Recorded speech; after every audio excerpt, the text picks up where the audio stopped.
Hello everyone, I'm Ningam Gonzie Patience, and my colleague and I are going to present our work about carbon footprint. Our question is, you have been tasked to develop a carbon footprint for Mukwano Industries. How do you do this? Firstly, we have to know what is carbon footprint.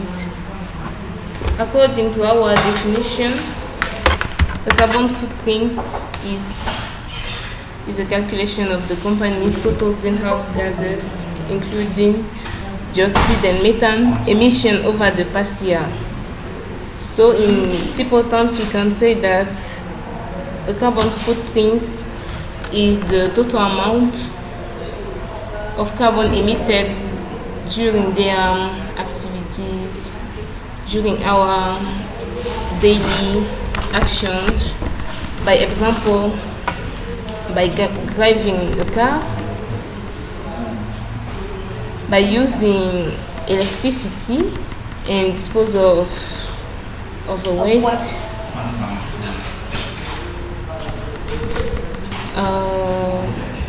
You have to know that carbon footprint has an important impact on our environment because when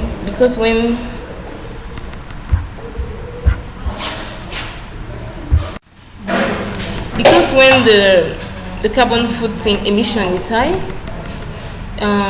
those emissions are the causes of climate change, environmental pollution, and other things.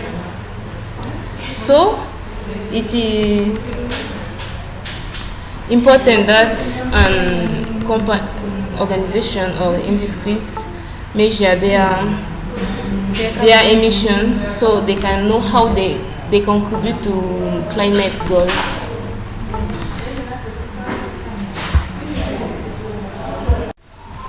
So by determining their carbon footprint, it helps private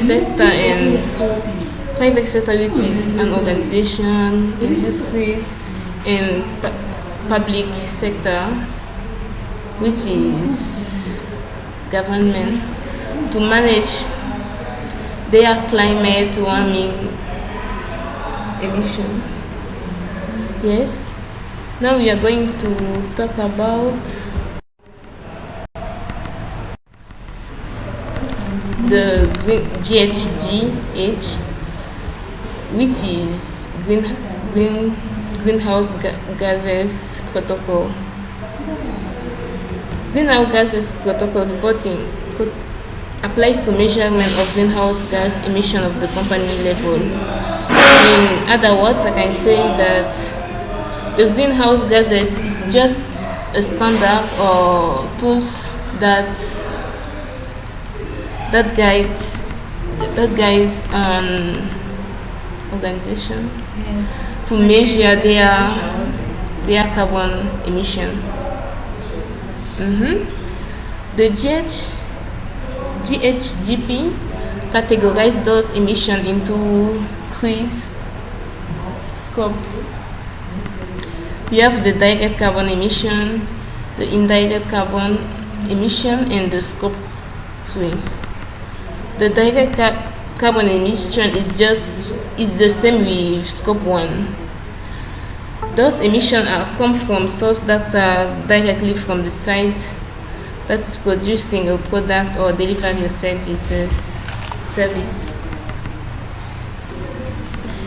In simple terms, I can say that direct emissions is just what an organization own or they can control.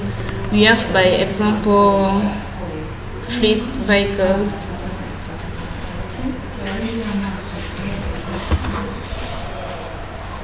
After we have indirect emission.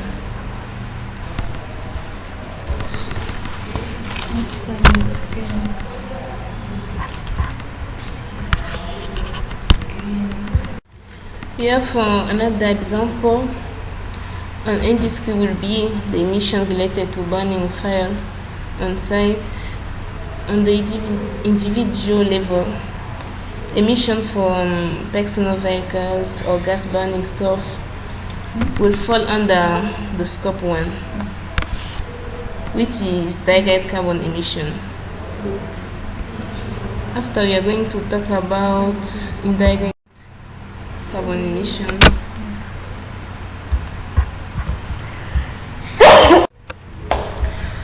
Yes, so scope 2 we have indirect carbon emissions.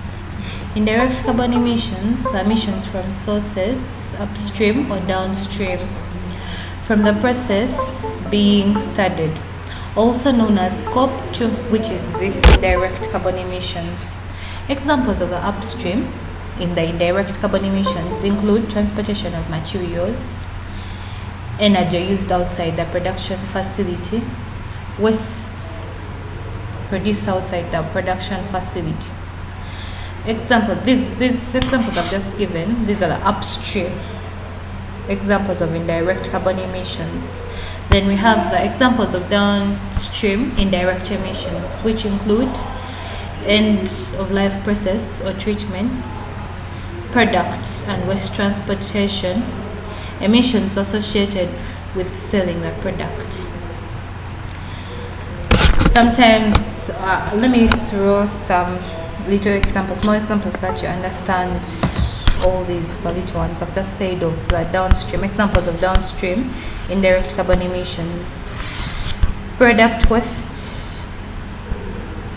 and waste transportation, end of life process or treatments, how the product is treated after using it. I think no, after all the process and everything. These factories power the waste sometimes in water bodies, in water bodies, like they dispose of these things on land, and they take some time to decompose, which is very dangerous. Emissions associated with selling the product. These things, after selling the products, the dispose of them, because you don't know what the customer is going to do after using the tin of whatever he or she has bought. They might dispose them wrongly and they take time to decompose. This is also affecting climate change, heightening up the pollution of land, which is very dangerous to the environment. So we have emissions that are other indirect related to purchased electricity, the heat, steam used on site. This is also under the indirect carbon emissions. Scope 3, these are emissions that are other than indirect emissions, which are derived from activities of an organization from sources which they do not own or control. The greenhouse gas protocols, the greenhouse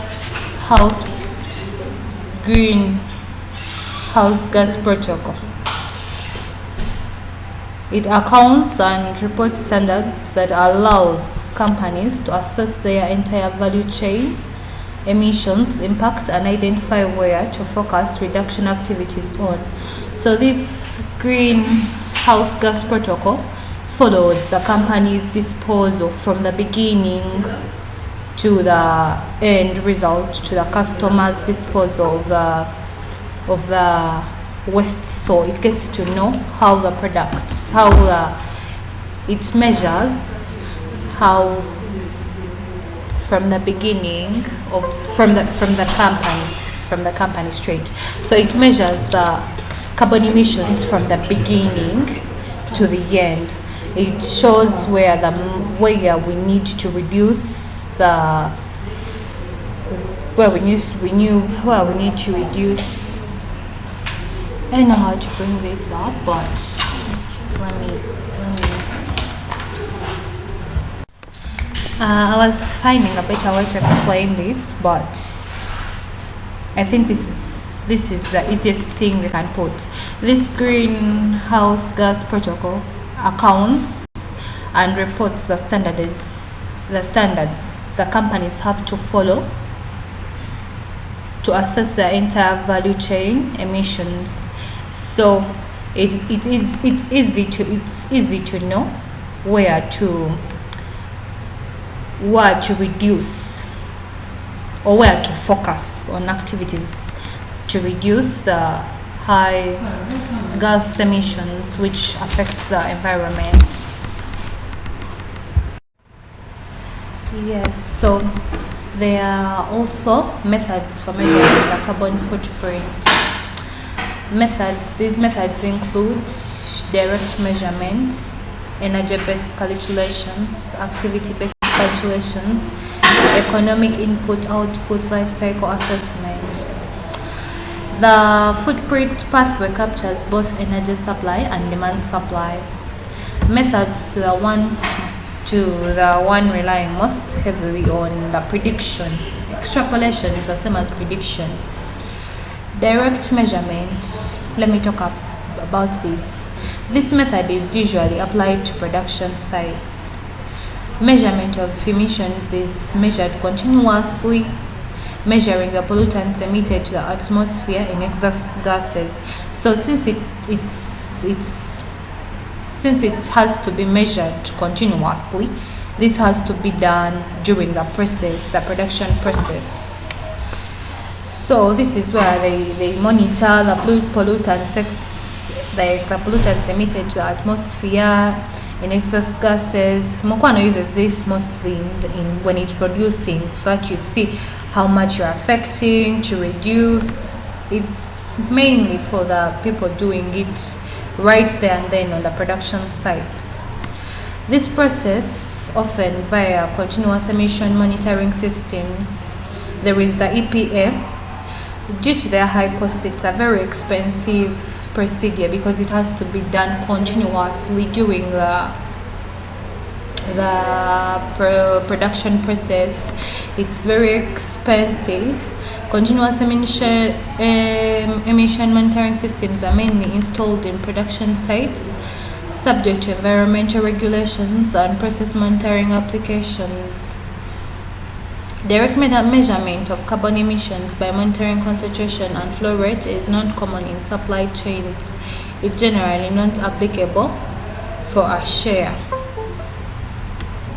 So we've understood this direct measurement as a method used when organizations or companies like Mukwano Industries uses this when it's in process of production. It has to be used continuously and it's really expensive.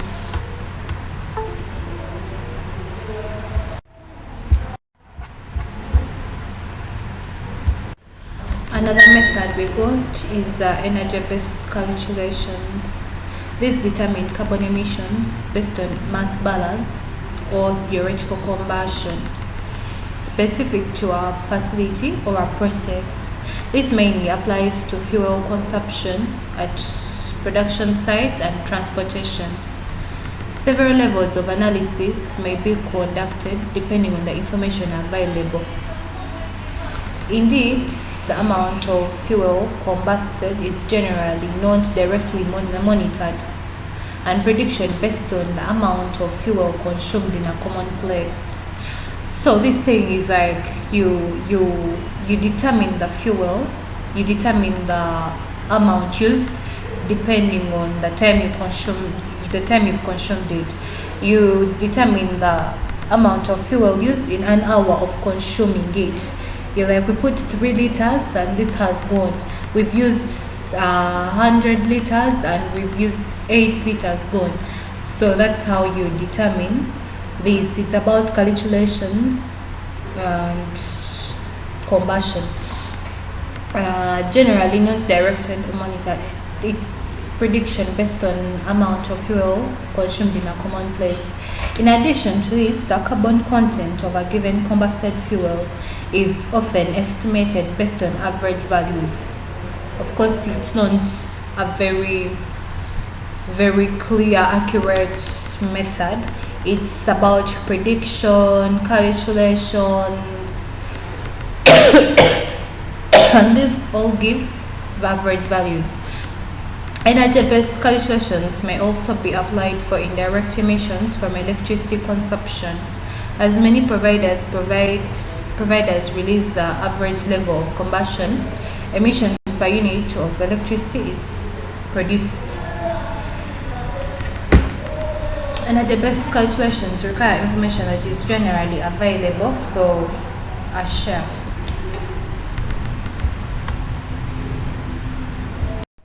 So now I will go to the activity-based calculation. Activity-based calculation, this method aims at deriving the carbon emission from activity information by using conversion factors. These factors are calculated ratio relating carbon emission to proxy measure of activity of an emission sources. In this method, we can say that this method helps in decision making in the transport sector in Mukwano industries, like for example of an transportation decision making, like the transportation planning, when they have to deliver something like that. In this method, the transport is outsourced to a third party logistic who provide and is therefore a type of pre-emission which refers to scope 3. We have that on fuel consumption, which require for energy-based calculation are generally not shared by third-party logistic providers, as a fuel consumption is a key element in the cost structure of car transportation, and the carrier is usually not willing to share information about this cost structure with the customer. So to add on more light on this activity-based calculation method, it's a mostly common approach.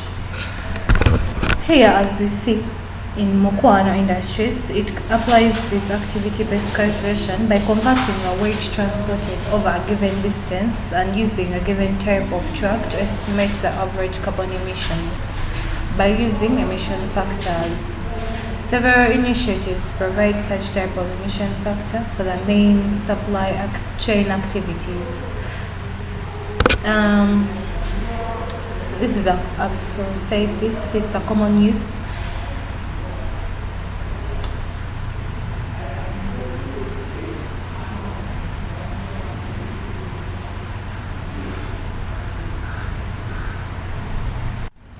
So this method is used.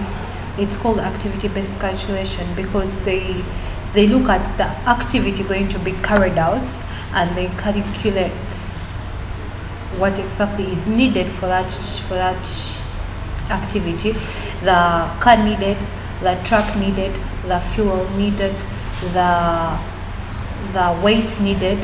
So when you for example, if you're transferring things from Mukwano Industries to Kenya, it has to get the right car, the right quantity of items needed to avoid the pollution of the environment, because if you consume a lot of fuel, there is a lot of gas getting out, gas emissions that you're producing throughout the road.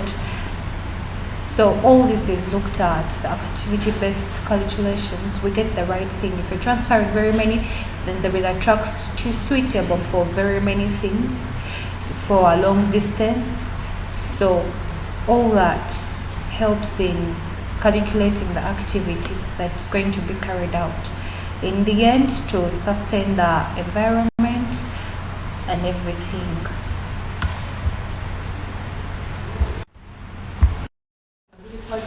Hey!